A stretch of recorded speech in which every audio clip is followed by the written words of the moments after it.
আজকে আপনাদের সাথে শেয়ার করব উচ্ছে দিয়ে রুই মাছের দারুণ সুস্বাদু পাতলা মাছের ঝোল, যেটা গরমের দিনে খেতে কিন্তু দুর্দান্ত লাগে। এর জন্য এখানে মাছটাকে হলুদ নুন মাখিয়ে কিছুক্ষণের জন্য ম্যারিনেট করে রেখে দেবো।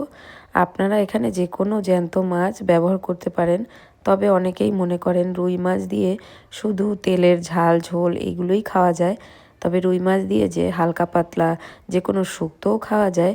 তো এই রেসিপিটা দেখলে আপনারা বুঝতে পারবেন এবং বাড়িতে ট্রাই করলে বুঝতে পারবেন। যে কোনো জ্যান্ত রুই মাছ বা চারাপোনা রুইয়ের যে চারাপোনা রুই, সেগুলো দিয়েও এইভাবে উচ্ছে দিয়ে করে দেখবেন কি ভালো লাগে খেতে। আর বাড়িতে ট্রাই না করলে বুঝতে পারবেন না। এই রেসিপিও খুবই ভালো হয় খেতে। তবে অনেকে শোল মাছ দিয়ে করেন, তারপরে কই মাছ দিয়ে করেন, সেগুলো তো ভালো লাগেই। তবে রুই মাছ দিয়েও এইভাবে রান্না করে একদিন আপনারা ট্রাই করে দেখতে পারেন। এখানে হলুদ নুন খুব ভালো করে মাখিয়ে নিয়েছি, আর এখানে উচ্ছেটাকেও হলুদ নুন মাখিয়ে কিছুক্ষণের জন্য রেখে দেবো। এখানে উচ্ছেটাকে হলুদ নুন মাখিয়ে রেখে দিলে উচ্ছের যে তেতো ভাবটা অনেকটাই কমে যাবে। অনেক ক্ষেত্রে জল বের হয়, অনেকে জল ফেলে দেন, তো ফেলে দেওয়ার দরকার নেই। যদি আপনারা খুবই তেতো পছন্দ না করেন তাহলে জলটাকে ফেলে দেবেন। এছাড়া এই জলটা কিন্তু অনেকটা ভালো আর কি। তো সেই জন্যই জলটা ফেলে না দেওয়াই আমি আপনাদের বেস্ট বলবো। তো এখানে মাছটাকে ভেজে নেব। কড়াইতে তেল গরম হতে দিয়ে কড়াইতে তেলটা খুবই একদম গরম করে নিতে হবে, আগুন আগুন মতন। যখন ধোঁয়া উঠবে তখনই মাছটাকে দিয়ে আমি মাছগুলিকে ভেজে নেব তিনটে তিনটে করে। খুব বেশি দিয়ে মাছ ভাজতে চাইলে মাছগুলি ভাজা সঠিক মতন হয় না। আর খুব বেশি এই যে রান্নাটা, এটাতে খুব বেশি তেল মশলার আমি ইউজ করব না, খুব বিশেষ করে তেল খুবই কম দেব। তো এর জন্য এখানে অল্প অল্প তেল দিয়ে মাছগুলিকে ভেজে নেব। তো পরপর আমি ভেজে নিচ্ছি এখানে মাছগুলি তেলের মধ্যে। তো এক্সট্রা করে আমি আর কোনো তেল ব্যবহার করছি না। তো এইবার এই মাছ ভাজা তেলে আমি সেকেন্ড যে ব্যাচের মাছগুলি সেগুলিও ভেজে নিচ্ছি। মাছগুলিকে একটু সাবধানে ভেজে নেবেন, যেহেতু একটু বড় সাইজের মাছ। তো সাবধানে করে না ভাজলে মাছ কিন্তু ভেঙে যাবে তরকারি রান্না করার সময়। আর এই ভাজার সময়ও যদি অর্ধেক ভেঙে যায় তাহলে তরকারি রান্না করার সময় মাছ কিন্তু ভেঙে যাবে। সুন্দর করে মাছটাকে লাল লাল করে ভেজে নিচ্ছি। এখানে আপনারা যেমন মাছ ভাজা পছন্দ করেন তো তেমনভাবে ভেজে নেবেন। তবে মাছ খুব বেশি ভাজা করলে মাছের ঝোলের টেস্টও যেমন ভালো লাগে না, আর মাছের কিন্তু পুষ্টিগুণটাও নষ্ট হয়ে যায়। তো এই যে এরকম লাল অবস্থাতে আমি মাছ কিন্তু তুলে নিচ্ছি। আর এইভাবে মাছ ভাজা করলে মাছ ভাজার যে একটা সুন্দর গন্ধ বের হয়, সেই সময়তেই মাছটা তুলে নিতে হবে। এর থেকে বেশি ভাজার দরকার নেই। তো এইভাবে করে তেল ছেঁকে ছেঁকে আমি মাছগুলিকে ভেজে নিলাম। এইবার এই মাছ ভাজা তেলেই যে উচ্ছেগুলি হলুদ নুন মাখিয়ে রেখেছিলাম সেগুলিকে বেশ একটু সুন্দর করে ভেজে নেব। উচ্ছেগুলিও সুন্দর ভাজা ভাজা করে নিতে হবে। উচ্ছেগুলিকে কম ভাজলে কিন্তু চলবে না। এর কারণ হলো তাহলে তরকারিটা বেশি তেতো লাগবে। যারা তরকারি একটু বেশি তেতো হলেও সমস্যা নেই, মানে হলো যারা উচ্ছেটাকে মেনলি পছন্দ করেন তারা কিন্তু কম ভাজলেও কোনো সমস্যা নেই। তবে একটু ভাজা ভাজা করে নিলে তরকারির টেস্টটা ভালো আসবে, একটা অন্যরকম টেস্ট আসবে। তো এখানে মিডিয়াম আছে আমি উচ্ছেগুলিকে একটু রেস্ট নিয়ে ভেজে নেব, যতক্ষণ না উচ্ছের গায়ে একটু দাগ দাগ মতন লেগে যাচ্ছে। তো দেখতেই পাচ্ছেন স্ক্রিনে আপনারা যে কতটা ভেজে নিয়েছি। একটু লাল লাল মতন করে সমস্ত উচ্ছেগুলিকে আমি ভেজে নিলাম। ভেজে নিয়ে এই একই তেলে আমি একটু আলুও ভেজে নেব, কারণ অনেকেই আছেন মাছের ঝোলে তাদের আলু না হলে চলে না। তো সেই জন্য একটু আলু অ্যাড করব। তবে এই রেসিপিটা মেনলি উচ্ছে দিয়েই করা হয়, শুধু উচ্ছে দিয়ে করলে বেশি ভালো লাগে। আর আলু দিলেও কোনো সমস্যা নেই। এখানে আমি একটু আলু হলুদ নুন দিয়ে ভেজে নেব, একটু লাল লাল করে ভেজে নিতে হবে। এখানে আপনারা চাইলে আলুগুলিকে একটু মোটা মোটা ডুমো ডুমো করে কেটে নিতে পারেন। আমি এখানে একদম পাতলা করে কেটে নিয়েছি, রান্নায় যাতে টাইম কম লাগে এই জন্য কিন্তু আমি এখানে আলুগুলিকে সরু সরু করে কেটে নিয়েছি। যেহেতু নতুন আলু, সমস্যা নেই ভেঙে যাওয়ার। চন্দ্রমুখী আলু হলে সমস্যা হতো ভেঙে যাওয়ার। তো এই জন্য তো এইখানে আলুটাও কিন্তু খুব ভালোভাবে ভাজা হয়ে গেছে। এবার এর মধ্যে আর একটু সামান্য তেল দিয়ে দেবো, দিয়ে যেহেতু একদম তেল কমে গেছে কিছু বড়ি ভেজে নিচ্ছি। বড়িটা দেওয়াতে তরকারির ঝোলটা আরও বেশি টেস্টফুল হয়, আর এই বড়িটা দিয়ে মেখে ভাত খেতে খুবই ভালো লাগে। মেনলি এটা বড়ি আর উচ্ছে দিয়েই মাছের ঝোল, এর মধ্যে আলু যায় না। এই বড়িটা দিয়ে আমরা যেমন আলু দিয়ে ভাত মেখে খাই, তেমন এই ঝোলে বড়ি দিয়ে ভাত মেখে খেলে ভীষণ ভালো লাগে। তো এইবার বড়িটাকে তুলে রাখলাম। বড়িতে তেল পুরোটাই একদম সোক করে নিয়েছে। তো আর একটু সামান্য তেল দিয়ে এর মধ্যে একটা মিডিয়াম সাইজের কুচানো পেঁয়াজ দিয়ে দিচ্ছি ভাজার জন্য। পেঁয়াজটাকে একটু নরম করে ভেজে নেব।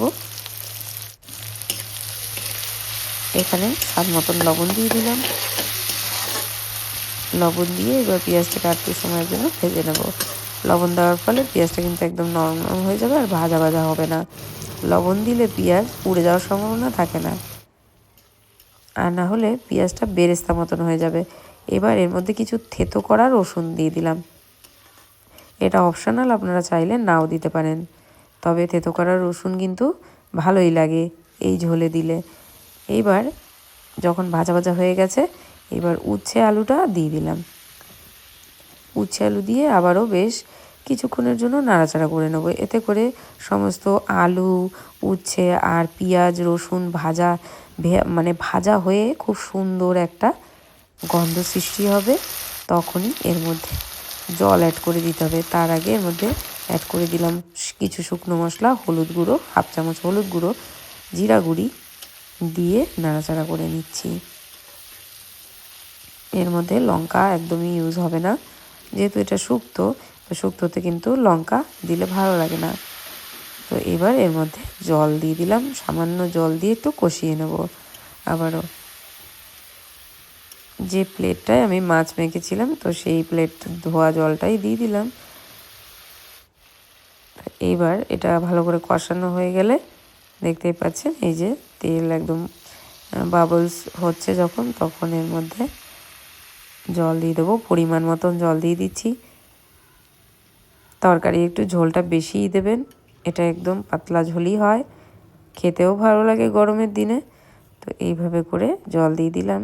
এবার জলটা যতক্ষণ না ফুটে একদম আলুটা সেদ্ধ হয়ে যাচ্ছে, ততক্ষণ এটাকে ফুটতে দিতে হবে। তার আগে এর মধ্যে মাছগুলি দেবেন না, তাহলে কি হয়, মাছটা অনেকটা সেদ্ধ হয়ে নরম হয়ে যায় এবং মাছটা ভেঙে যাওয়ার সম্ভাবনা বেশি থাকে।